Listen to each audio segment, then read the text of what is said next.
we go.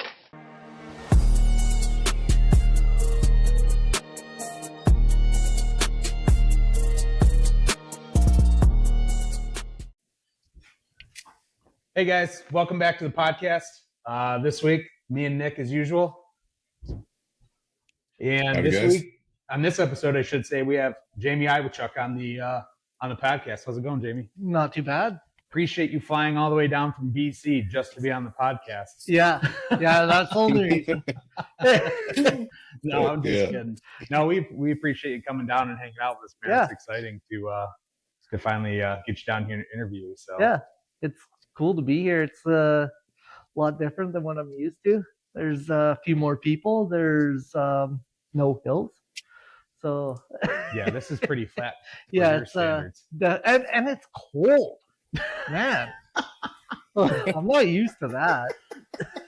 Yeah, no, that always cracks me up because you think like, well, I'm from BC. It's probably, we always associate Canada with being like super, super cold. Igloos and like you know, like seal fur skin, like coats. And... Yeah, no, we have houses.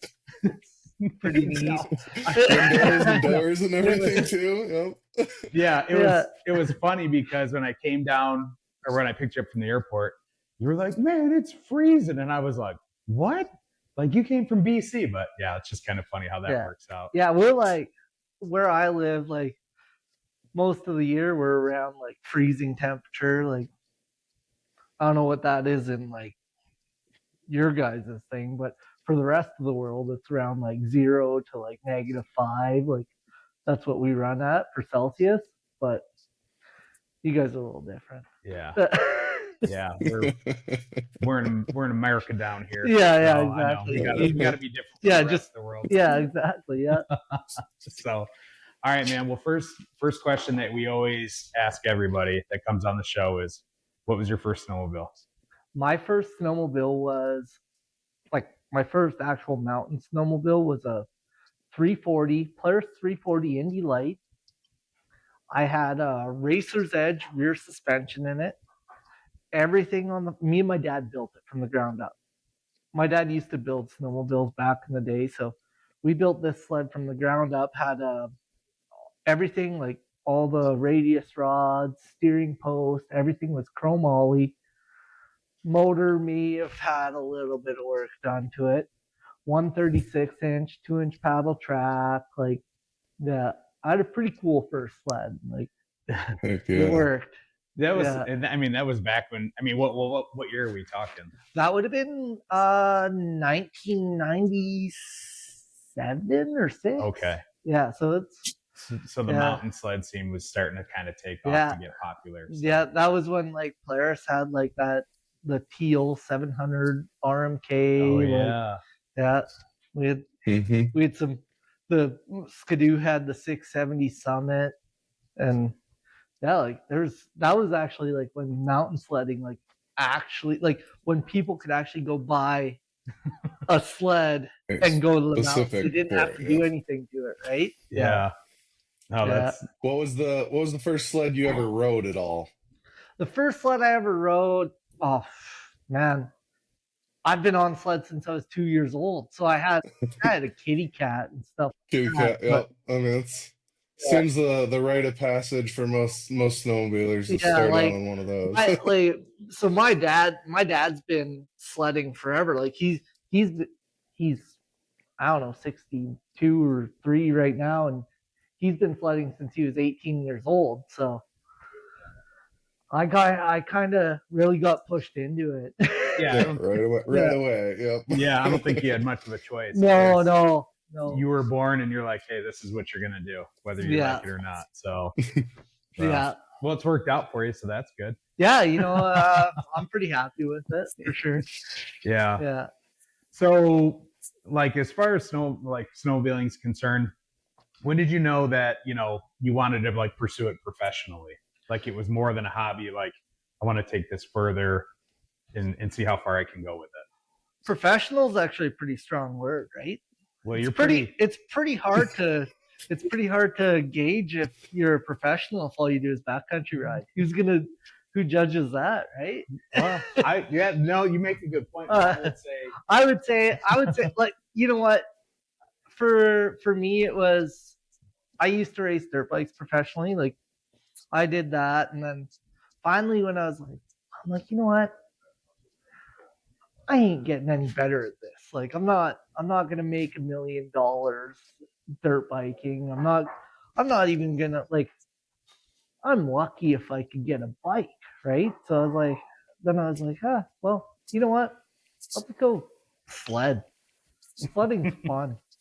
Sledding always changes, right? Like dirt bikes, you get used to doing corners. You can do corners, right? Doesn't matter. You get good at riding in the mud, you're good at riding in the mud. Snowmobiling, the snow changes so much that eventually I was just like, you know what? Kind of done with dirt biking. I want to do it for fun, but I want to ride sleds. Like that's my goal. And I think I did that in like 2015, 14 or 15. And yeah, I haven't stopped since. Yeah. Yeah. And I mean, so here's my gauge is going back to the pro thing. Like when you get interviewed by magazines, when you get, when you're in 509 videos and all that other stuff, I'd say that they think you're pretty good. You know what I mean? So Well, you're worthy. Yeah, I don't. It's hard. It's hard to say without. You're too humble, man. It's hard to say without knowing for sure, right? Like you don't. No, that's. Yeah, you can't. I think personally, I think like just from being like competitive with dirt biking, like I proved myself as a professional dirt biker. There's no way to prove yourself as a professional snowmobiler in the backcountry, right? So that's true. That's how I gauge it. And yeah. So I don't know. I wouldn't say I was professional. I'm semi-pro. I'm professional. PER, not PR. That's funny. Yeah. So, like growing up, like who did you watch? I mean, I've seen you like ride on TV and stuff like that. Who did you watch? Like who were your influences, your mentors? You know what? So like where I grew up, we weren't very far from like where Carl Kuster grew up, right? Oh yeah. His dad and my dad were pretty good friends, so obviously I looked up to Carl and like those guys. Like I liked racing, so anyone that raced, I was pretty stoked on. Like Blair Morgan, Carl Kuster, like, and then you watch like the old Slednex videos, like Rob Alford, just a shredder, right? Still a shredder. Like it's cool to see. Like I always looked up to like those kind of people that always had skill, and yeah, obviously they got hurt every once in a while, but they're still doing it. The guys that I looked up to are actually still doing it now. So it's like Carl Kuster, Blair Morgan, Rob Alford, like those kind of people that had like good style and road. That's who I really looked up to. Yeah. Yeah. Quite. I mean, those are some role models too, man. I mean, those are like some legendary. Yeah. I'm a big fan of landing on the skis. Because like you have shocks and everything that help you do that, which is pretty ideal. I'm not a big fan of the side panels. That kind of stuff doesn't excite me. Yeah. No. So no, I hear you there. Pretty picky that way. Like, yeah. Well, can you take us back to your first major competition or big break? What experience did that teach you? Like, what do you mean, like competition, like on sleds? Maybe your first professional competition, even dirt biking, or just biking. anything in your career. You know what? Actually, my very first win in the pro class, I raced hare scrambles and off-road stuff, right? My very first win was actually the roller coaster hare scramble. It was put on by Carl Kuster's dad. So Cool. that one always sticks in my head. Like I'll never forget Cool. that. That was probably one of the Memory coolest they'll have things. forever. Yep. Yeah. Cool. Cool. And I won it by about, I want to say 12 minutes.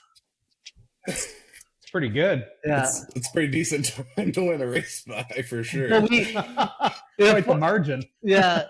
The funny thing is though, like, so where I grew up, like we have lots of like swamp, muskeggy area, right? So that's what that race was. Oh. And I was the only one that knew how to ride it because I had it in my backyard for my whole life. So I just took off and I was gone. No one could catch me. So yeah. Nice. If that race ever came back, I'd probably go do that. Yeah, that would probably still be fun. Yeah. What are the biggest differences you've noticed between riding recreationally and then becoming a pro rider? What are some of the biggest differences you've noticed? You know what? The thing is I like personally, I make it. It is my recreation. Like I still have fun doing it. I wouldn't say there's any different. Gotcha. There's Well, nothing that's a good different. outlook about it. You know, I always talk to people. I always like, I've always been like that. Like anytime I see someone on the mountain, I go ask them how they're doing, like how their day's going and everything like that. And that stuff never changed. So I wouldn't say it is any different than just riding for fun, or no matter what, if I'm going to ride, it's going to be for fun. If I'm not having fun doing it, I'm not going to do it. Then you're not going to keep doing it, definitely. No, that's the best way to do it, man. That's good. It's a good answer. Was any part of becoming a pro rider harder than you expected, or was it just pretty much smooth sailing for you? I don't know. It's hard to say. Like like I said, I don't really consider myself a pro rider. I just ride. I'm just a known rider, right? Like I I'd never classify myself as a pro rider, but I don't know, like for me now, it's a little different. I have to talk to a few more people. Like I do a little bit of durability testing for Arctic Cat, so I have to do my stuff there and send them the info and everything like that. Like I wouldn't say it makes it a job. It's just something extra. It's not like when you get home from riding, you crack a beer, you're like, done. No, I have to go in like do some stuff first, and then I'm cracking beer. But yeah, daily report. Yep. Yeah. So essentially, Arctic Cat's just wanting your feedback on how the sled is up in the mountains and stuff, which is pretty cool. Yeah, like so they'll send me stuff to test, and so I'm running some stuff that most people haven't seen yet. It's nothing crazy though. Like it's just little odds and ends that are going to make the sled better. And they obviously want to test it before they put it out on the other sleds, right? Mm-hmm. For production. So I'm putting on like 4,000 to 6,000 miles a year, right? So in the backcountry. So there's really no one else doing that not in Canada anyways, on those sleds. So it works hand in hand. Like they help me out, I help them out. Works good.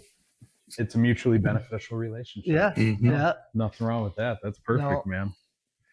So I wish I could get paid to break parts. That'd be awesome. Yeah. Well, the goal is to not break anything. Well, it's always the goal, but Yeah. sometimes it doesn't go as planned.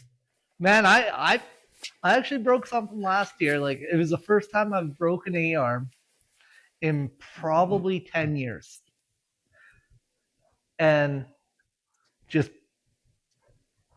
being stupid. I was going down the ditch trying to get to one of our zones next to the highway, and I smoked a culvert.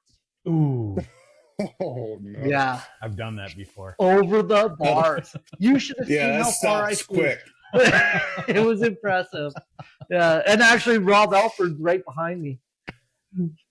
Rob looks at me. He's like, "Wow, that was dumb." Yeah, yeah, it was.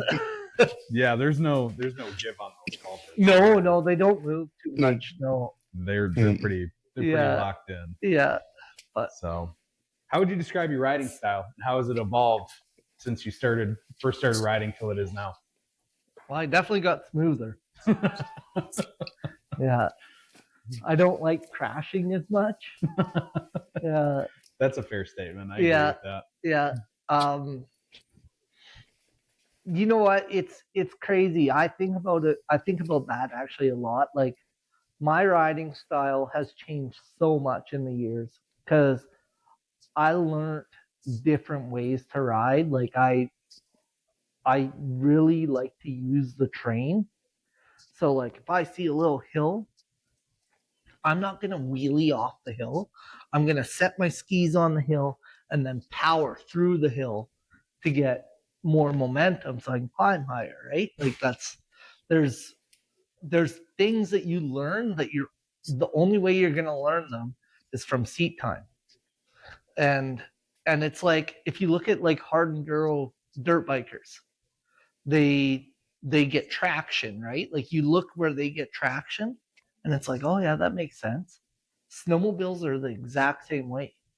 You have to find the traction to keep going. And that's how I've started to ride like the past 3 years, is just trying to find traction in places where most people won't be able to figure it out, right?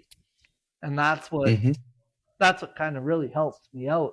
And actually, riding the 600 for a year made me really find traction because I had no choice. Need every ounce of power with Yeah. that. Yeah.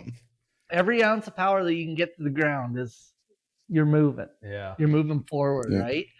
And before, man, I would hit a hill and like jump off stuff uphill, and it's like, all right, well, you're not going anywhere. Yeah, it's fun, but you're not going anywhere. My main goal now is to get places, and I really like exploring, right? So I like finding new places. I like getting to somewhere and being like, oh, that was pretty hard. I can almost guarantee I'm the only person that's been here. That's pretty So wild. that's where my riding, I used to hit jumps and do all that stuff. And you know what? I still might. If I get into it, I might go hammer out a few jumps. Like, I still love jumping. I jump dirt bikes all the time. But my main goal, like, I love tree riding, and I love finding new zones, and I love getting into new places, and that's my main goal. Speaking of traction, you should tell people, because a lot of people say, "Oh, trees for traction," and we talked about this the other night. What's the true definition of trees for traction? Because I think some Midwest riders think, "Oh, you bounce off of trees, or you try to get, you're tracked by a tree or something like that." Like, it's kind of a saying that you run them over. Or yeah, no, you're actually not supposed to run over the tree. The trick is actually to use the tree wells. So the wells, the snow falls off the trees and packs onto the wells, right? Compacted. Well, yeah. those wells are hard. When the wells are hard, there's traction there. So you have to ride through the wells. And that's how you build speed. It's not trees are for traction. Yes, sometimes you run over trees, but you ain't going to go any further by running over a tree. Yeah. Yeah. But like, using the wells, we use them all the time, like, to get places. man, I'm in and out of tree wells like it's like a NASCAR corner, and it feels like you hit a boost button when you hit them. Like it's like Hmm. just takes off. It's pretty cool. Yeah, that's a pro tip, you guys, for people that head out west, or I know with a lot of the stuff we have in the UP, we don't always have pine trees and stuff that we ride through, at least ones that are close to the ground. But I mean, yeah, that could definitely help somebody out. Try that next time. So let's Don't get too close to it though. yeah, it'll suck you in. Yeah. Fine line. Yeah. It is. Yeah. It is. Is there any specific techniques or like routines that you do to like stay sharp and focus throughout the season? Man, I ride so much. Everything's it's just it I'm more comfortable riding my snowmobile than I am walking on my own 2 feet. Like I'd rather ride than run down the road. Like it's hard for me to say anything, but like I would say the biggest technique that you could ever like ram into your brain is to look further ahead and plan your route before you get there, right? Because if you look at your ski tips, you're gonna be stuck. If you look ahead and you're like, oh yeah, oh there's a bump right there, so that's gonna kick my sled like this. So I'm gonna have to get over on this side. Like you can think about it and look at it and be like, oh yeah, so gotta do that, and then go through, right? I would say the biggest thing is look ahead. Yeah. Yeah. And that kind of answers the next question I was actually going to ask you, but and that was, what's one technical skill that someone that wants to get better, what's one that they think they need and one they should focus on. So I think you kind of nailed it with the looking ahead. Yeah, look ahead anything different, and look where you want to go. Don't look at the tree. If you look at the tree, it's a magnet. You're going for it. Yep. You're going to go right to that tree. But if you look where you want to go, like say you're doing a re-entry or something like that, if you look over your shoulder when you initiate the re-entry, the sled will follow.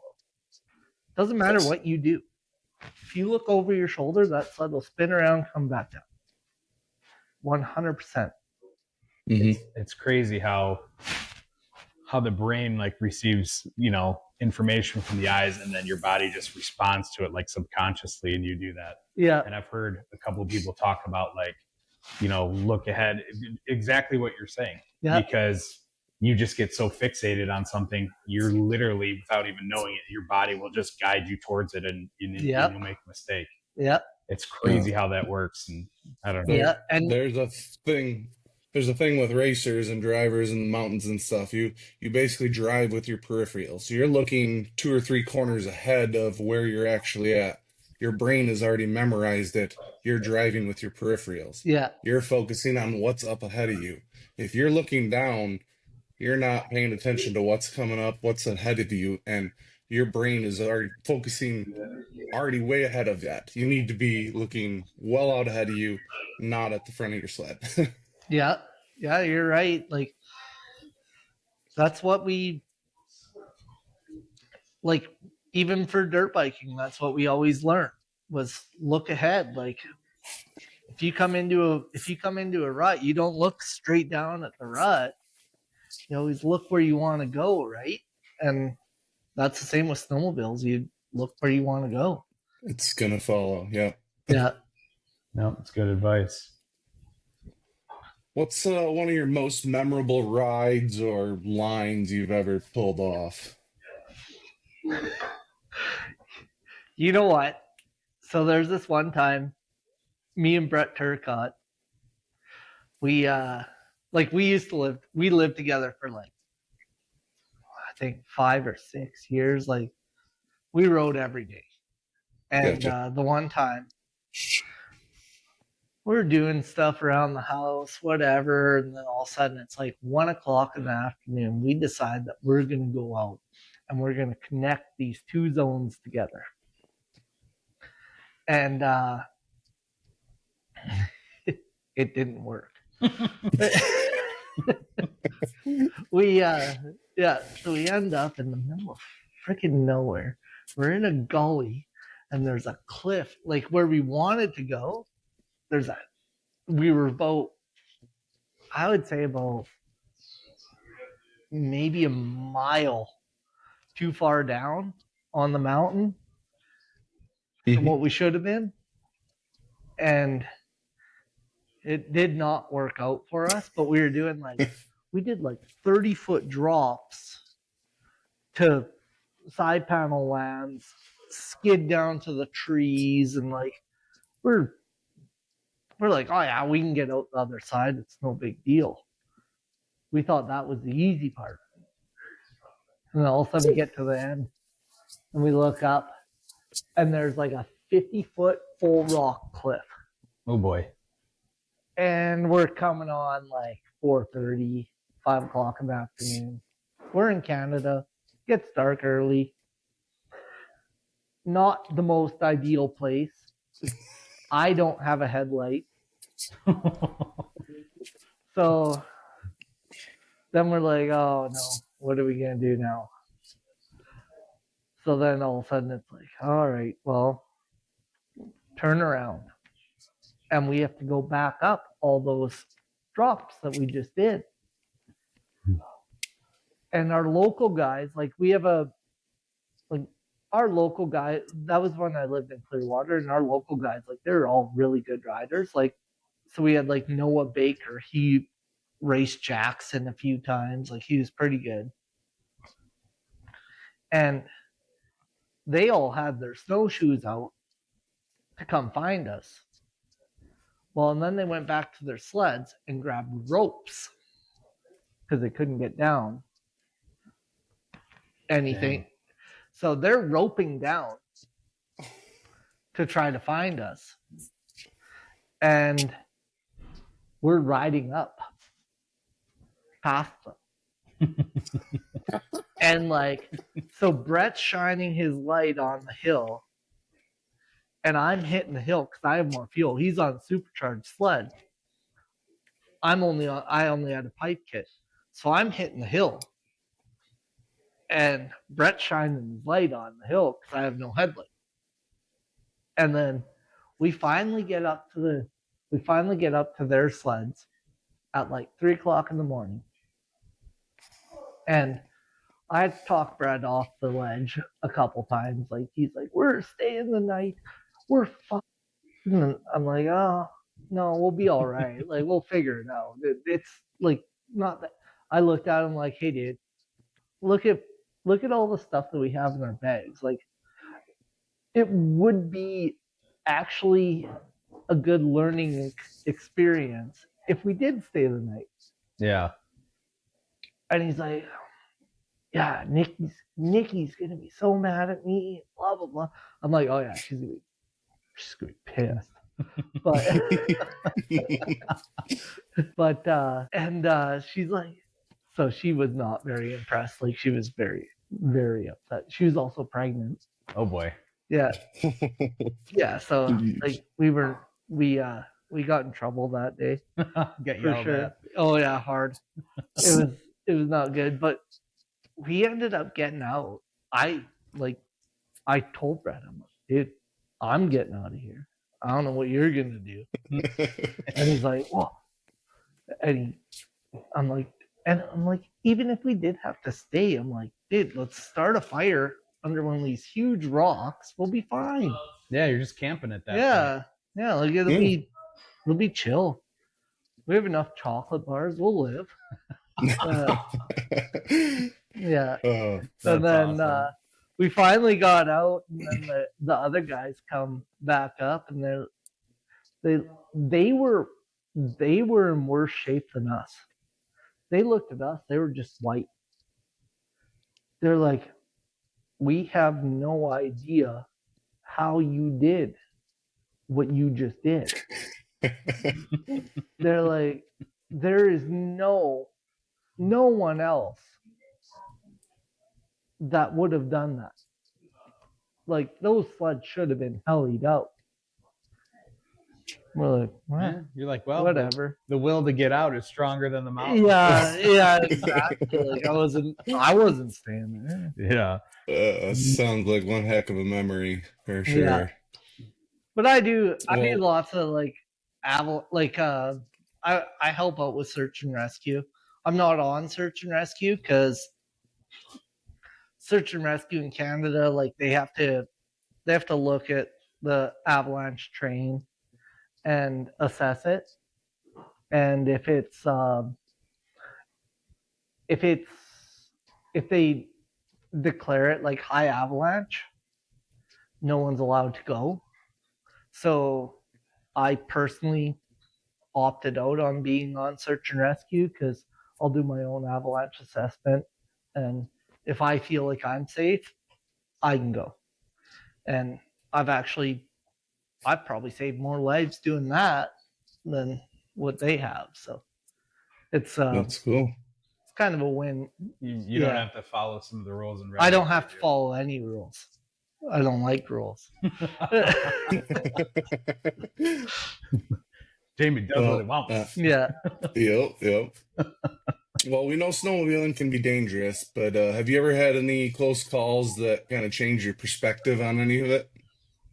You know what? I'm pretty cautious. Like I'm a operations one Avi Tech. Like I've done my stuff. I Due know diligence. Yeah. I know what I need to look for. Obviously, it doesn't matter how much stuff you've done. You're still gonna get complacent where like you're gonna try things that you probably shouldn't do. And Yep. as it works, you're gonna try more and more and more. And that's why I always tell people like that do avalanche training. It's like, yeah, so you've done the training. It's that's great. But at the end of the day, like you have to remember that training that you did, right? You have to obviously you're gonna let your guard down. Human nature.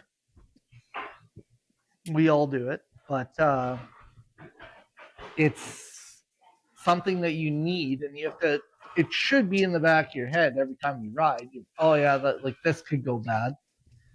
And I've been in avalanches on the trail, like on one of our zones getting in. I had the whole hill slide on me. Well, the first half the hill slid the first time, and then I was up to my hands, and then all of a sudden the rest of the hill slid, and I was up to my neck. Yeah, no, like it. I was up to my neck. I was buried up to my neck, and then finally I like looked at everyone. I'm like, yeah, so I think I'm done for the day. Like, we'll just call her quits now. Like, Let's call that one good. Yep. yeah. But That's my close call. yeah, that's my close call. And then also like the one time me and Brett were out behind the house, and I looked at this one hill and I'm like, hey dude, like I'd stay off that. He's like, well, I'm just gonna go like halfway up and then come down and do like some pow turns and then like pop off this thing. And I looked at him like I don't really like that one. I don't think that's not worth it. He went up, the whole hill, the whole mountain slid. And I'm watching him. I'm like, oh my God, this is terrible. He ended up riding the wave, jumping off the wave, doubling to a perfect transition, like to a tranny, and then rides out. And I'm like, you have the biggest horseshoe up your ass. Like that one's never coming out. Yeah. Like, yeah, no. And that one actually really scared me. That was terrifying. Oh, I bet, man. But you know what? The thing is, like, if it was safe and easy, no one would do it. Yeah. Right? So Yeah. It's finding that fine line between the two is the problem, and we Yeah, we definitely like to hop on the other side of it a little too often. And yeah, like you said, complacency is a big thing. yeah, Knowing your training and then getting complacent are two totally different things, yeah. So Yeah. No, that's crazy, man. I'm glad it had a good outcome and Yeah, it it was turned out. good. It was that was probably one of the scariest moments watching Brett like try to outrun this massive avalanche. I'm like, ooh, this is like this is big. I don't think I rode for the next 4 days. Like I was like, yeah, no, I think I'm all right. Kind of freaked you out. Yeah, I yeah, don't yeah, blame you, man. yeah, Don't ponder blame you. life for a few days. yeah. Yeah. Jeez. So what are you riding this season? I haven't pulled another Arctic 858. Yeah. Right now it's an alpha. Kind of your go-to platform. It could change here. You Could never change. know. Yeah. It's always going to be an Arctic. Yeah. Yeah. Yeah, no, they've been pretty good to me. I like those guys. I deal with lots of engineering and stuff like that. We get along good. They listen and yeah, they have a good yeah, like they're my friends. Like we send each other stupid things and you know, like I just the and man, you know what? Articats had a rough go for a little while, Yeah. and now that they have new owners and everything, I think things are looking up, and I think it'll be the people that they have there are very passionate about the machines, and they want to make it. They actually ride like they shred like Andy Beavis. He's one of the engineers for the mountain department for Articat. That guy shreds. Like he beats most people coming from Minnesota.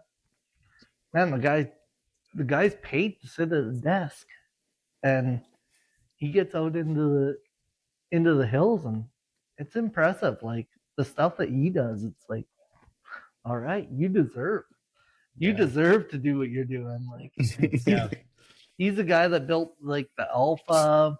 I'm pretty sure he had most of the stuff to do with like the old M7, like back in the day. Like the guy's been there forever. And then you get like Troy Halverson, like those they have the people that stayed are the people that we want in that company. Like I think they're really they're gonna make something. And it's gonna be cool. Yeah. I mean, I hope so because as crazy as it sounds, I'd hate to have just a choice between like Skidoo and Polaris. Like It wouldn't be good for the industry because no. the prices would just skyrocket, Yeah, right? because it's Like almost like a We need monopoly at that point. yeah, competition to keep it yeah, current too, and yeah, you need three at least. Yeah. Yeah. Look at the car, like like car manufacturers. Like you got Ford, Dodge, and Chev for yeah, for yeah, like North American companies. And if if we only had Ford and Dodge, your Ford would be $200,000 next week, right? So I think and it also helps. It also helps push each other. They look at other sleds and they're like, oh yeah, like that worked out really good. Oh, hmm Yeah. How can we let's copy do that without that. getting Yeah, sued? yeah, hmm yeah. Well, true. Yeah, you know what, the whole patent thing, like it is what it is. It's just it's sad that it has to be that way. I feel like if everyone could like work together, it's going to build the industry way faster. But that's I guess what it is. It's Yeah. money, right? Yeah, it's just the way she Yeah, goes. we talked about that the other night on safety features. Why aren't all the companies having a InReach or something that every snowmobile comes with? But Yeah. all three, they're not going to work together to make that happen. Is the Well, problem? then they never will. And Yeah, you know what? It'd be cool if we could at least connect, like on Yeah, like on the screens. Like on a Ride Command or that something. would be that would make everyone buy the big screen. yeah, If I could connect to a Polaris or Skidoo, then it'd be great. But yeah, Well, I mean, that's above my pay grade. So yeah. oh wait, I'm not Yeah, getting paid. I think at some point, like if they do, like with Starlink, if they do that with your phones where you don't need a cell tower and it's just satellite, Yeah. which that's going to happen. It's just a matter of time. You could almost just do that on your phone with an app. Well, even with the new Apple phones, like you can do the satellite texting and stuff like Yeah. that. It's yeah. I wouldn't trust it. Like I I wouldn't. sent out some last year, I but I wouldn't. mean, Yeah. yeah, I wouldn't put my life on it. I would no, like definitely. I'm always gonna have like I have a Zolio. I think you always need like a Zolio or an InReach or something like that.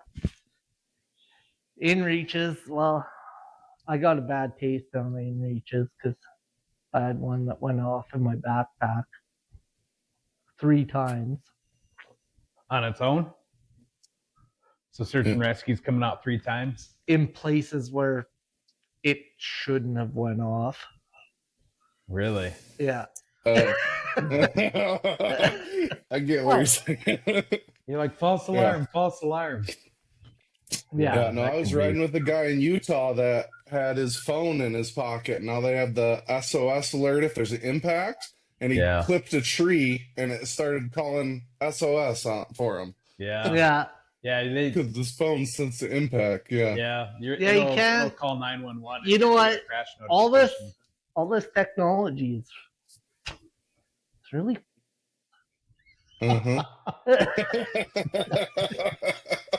but you know what? It's good to have though. Like I like it, and it helps, right? Like it definitely helps. Like I've saved people's lives because of it. Like it's good to have. Like the safety stuff. Anything safety is good to have. Like, and it's only getting better. And just the iPhone, like, man, I could trip on a step and that SOS is gonna go off. It's like, I that was the first turned it thing off the second I got it. Yep. That probably wouldn't be a good option to have on like someone like you where you're literally riding through trees and getting rowdy and be trying to be like, where's this guy at? We keep getting calls and he's crashing every 5 minutes. Like, what's going on? I had it go off. So like when we're dirt biking at the sand dunes in like Idaho, like St. Anthony, Idaho sand dunes, we'll hit a jump and the SOS will go off on the landing. Mm-hmm. And it's like, come on. Like I rode that out. Like I don't need that. Yeah. It just senses that impact and it. So yeah.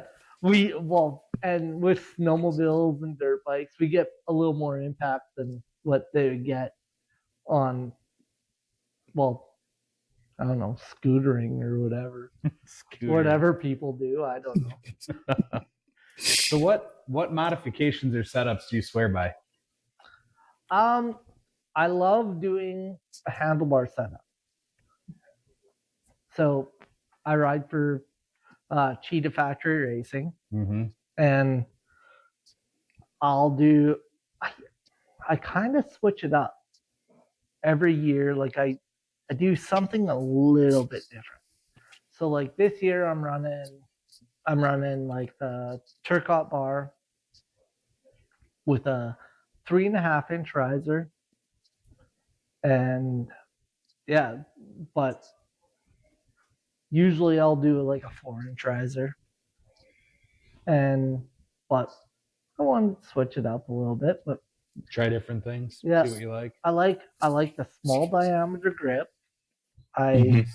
I like the aluminum bar because it has flex. Like it'll flex a little more than like a stock steel bar. So it won't snap off on you as easily. Maybe. It might. You Yeah. never know. But it just flexes. Like it absorbs a little bit more. Oh, okay. That makes sense. And then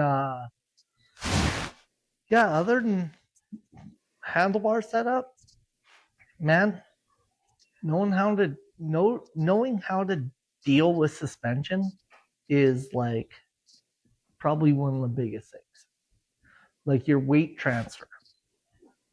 So your skis aren't in there. Like I'm not the guy that's gonna sit on the side of the trail and go do bow ties and stuff like that. I want to get places, right?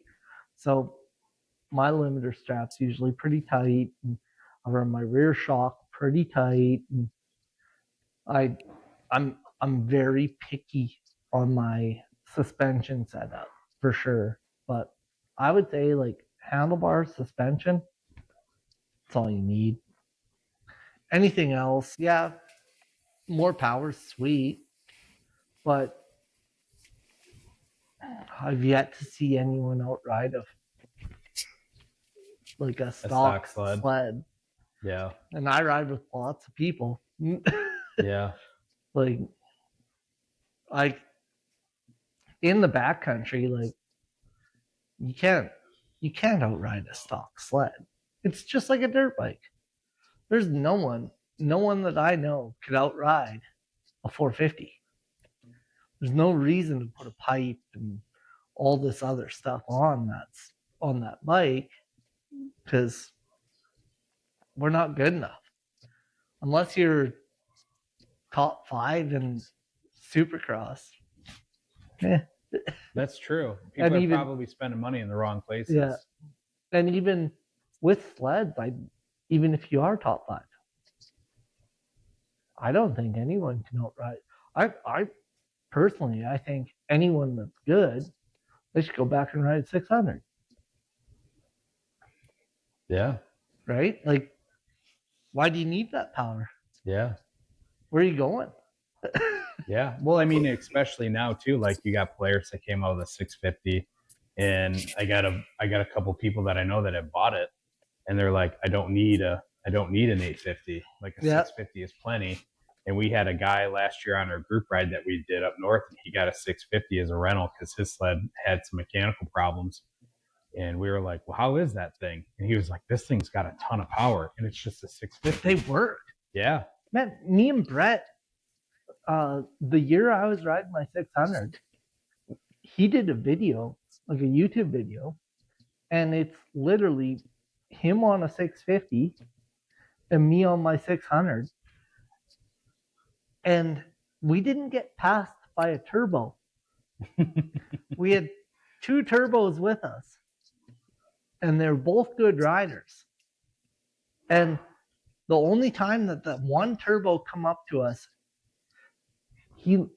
my buddy Jake, he looked at me, he's like, this is insane what you guys are doing on these little sleds, right? I personally, like, I still have the 1-600, and I'll keep that sled. And every time I get like a little bit lazy, I'll hop on that thing because then it makes me work for it a little bit more. Work for it, and it's like, oh yeah, I actually know how to ride now. Now you gotta polish those skills. Yeah, that makes sense, man. Because you have to do everything perfect with the 600. You don't have the throttle to get you out of stuff, right? Yeah, yeah, that's true. I mean, and that's a good that's a good way to stay, keep your skills honed too, is something where you, like you said, you got to work a little harder for it. Yeah, you have to earn it for sure. Yeah. So, Jamie, what does your off season look like, and what do you do to stay ready year round? You know what? Well, I ride dirt bikes a lot. I definitely I spend lots of time on my bike, and I like for the summer I fly drones like for work. So we got pretty good at it, and we get a little bit of time off and stuff like that. So I I definitely spend a ton of time on my dirt bike. Like that's I'm not going to the gym or anything like that. I don't need to do that. I don't care. I just I'd say dirt biking's a pretty good workout routine, though. yeah, That's true. yeah. Yeah, I know that's like I still dirt bike a ton. Like I go to St. Anthony, Idaho, and go to the dunes and hit some jumps. You know, still not scared of going over 200 feet. So No, I saw that. I watched a couple of your videos for this. Yeah, you definitely send it. yeah, no, I try to have fun. That's the main goal. Like that's the thing is like everyone's trying to make this their job, and they're trying to make it serious. And man, we ride snowmobiles because it's fun. If it's not fun for me, I'm not doing it. Yeah, So yeah. Yeah, it becomes like work, and then you just grow to hate it or despise it. Then yeah, it doesn't make it fun Take anymore. if I something don't you're passionate about. Yep, and yeah, if I then don't want to do it every day, then I'm just not gonna do it. That's Yeah. nothing wrong with that, man. So, how do you think the snowmobile scene has evolved since you started with it? You really want me to answer that? No, I don't know. Maybe Dude, you know what? I actually feel like social media messed messed everything up. now I really want to hear it. Yeah. I don't I'm not a big fan of social media because like anyone can take a picture, right? You ever notice how many pictures you see where they don't show the landing? Oh, yeah. yeah, You can look super cool in the air, but did you land it? Right? No one knows. yep, yeah. And with social media, no one's ever gonna know because they're gonna pick like, oh yeah, look at this. Like we'll dial this in and we'll cut this one clip up. Mhm. It's like, so I actually I feel like it went backwards. I'm we used to have like you used to have to be a really good rider to get a sponsorship, right? Now you just have to have enough balls to throw it off something and get a good picture. And it's like, well, no one knows any different, right? Yeah. So that No, I know. No, I know what you mean, and I yeah, agree. yeah. I feel like I back in the day, to be seen, you have to be a good rider. Now, you don't have to be a good rider. You just have to have a good social media following. Yeah. And social media is everything. And yeah, I don't like it. I don't like, I'm terrible at social media. I'm on it. I'm on it, but I'm not on it all the time. Yeah. Right? Like I'm not posting once a week. I'm not doing that stuff. And I never will. Unless I end up paying someone to do it for me. But that's not my style. Like I know I know people from them coming to Blue River and seeing me, right? I don't know people from the internet. And like I just there's so many people that know the only way they know anyone is from the internet. Yeah, It's Mhm. pretty wild. Yeah. that's true. That's a good point, man. Yeah. So Well, Jamie, what do you wish young riders understood about progressing safely and responsibly and working their way up through the ranks? you want to know what? Just put in the time. Uh, get educated, because you know what? It's pretty easy to die out there. Like it's not. Nothing's friendly. Nothing likes you. So get educated. Make sure you know what you're doing, and then go for it. Like, and make sure you're riding with the right people. Like you have to ride with people that you're confident in. You have to know, if you're going to send it off something, you have to know that you have the right people there, that if you get hurt, they're going to help you. Yeah. And that's literally, yeah, that's what I would say to anyone young coming up. And like, don't ride with just anyone, because it's hard to know If they're who's save gonna you. Yeah, who's gonna save you, right? Like, Yeah. Yeah. yeah. Yeah. And we just Got to be able to put your life in your crew's hands for sure. I mean, yeah, that's just going out riding in general. I mean, if we're out in the mountains, I got to be able to trust you to save my life and vice versa. yeah, yeah. Always find people that are as educated as you are. That way you're good. What's the best piece of advice you've ever received as a rider? Oh, don't let off the throttle. Just ride the brake. okay. Build and boost before they had turbos. Huh? Build and Oh. boost before they had turbos. Oh no, we still do that on turbos too. No. Yeah. Hold the throttle, ride the brake.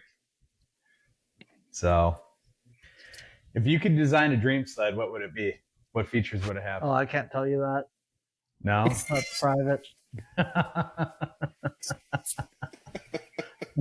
Yeah, you're not getting that one. Something tells me it's in the works, maybe. No, I have a book. You have a book? I have a book of things that I would like to change. And yeah, no one's allowed to see that one. Really? Yeah.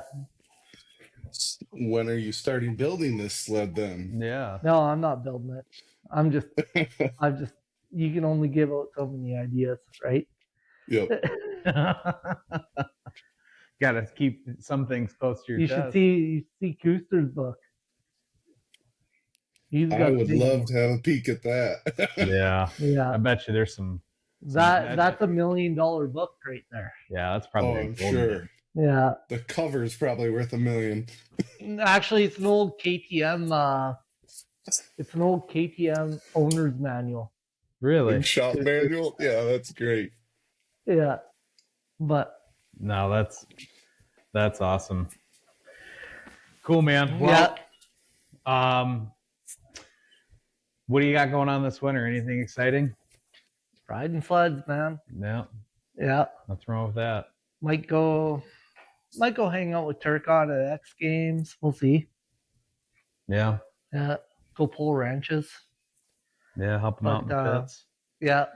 Other than that, I don't want to leave. I want to go home, ride my sled as many days as possible. There you go. Sounds like a good plan. It's not a terrible one. Yeah. Definitely not. Yeah. But I'm also I work for the snowmobile club, and I run the snowcat, do all that stuff. So I'll be grooming trails, and When you're not grooming, go out and ride. no, I put my sled on the back of the groom. Oh, nice. Yeah. So I'll groom up in the morning, ride all day, groom down. Dude, Yes. that's ingenious right Yeah. there. Yep. Yep. That's the way to do it right there. Not a terrible time. No, not at No. all. Mm-mm. So Yeah. yeah, I think we're over an hour now, so we can wrap it up and get back to more socializing with the whiskey. But yeah, we appreciate you coming on here. It's been Dude, it's been thanks for awesome having talking me. to you. Yeah, anytime. Yeah. Anytime, dude. Well, next time I guess you guys have to come to Blue River. Yeah, I know. Sounds like a plan. Yeah, Yeah. it would be fun, man. You Go out guys and hang are out always with you. welcome. Yeah, you don't have to tell us twice. Yeah. Oh, we'll see. I might have to tell you twice. So, all right, guys. Well, appreciate you listening, and we're gonna wrap this up and get back to it, and we'll catch you on the next one. Thanks.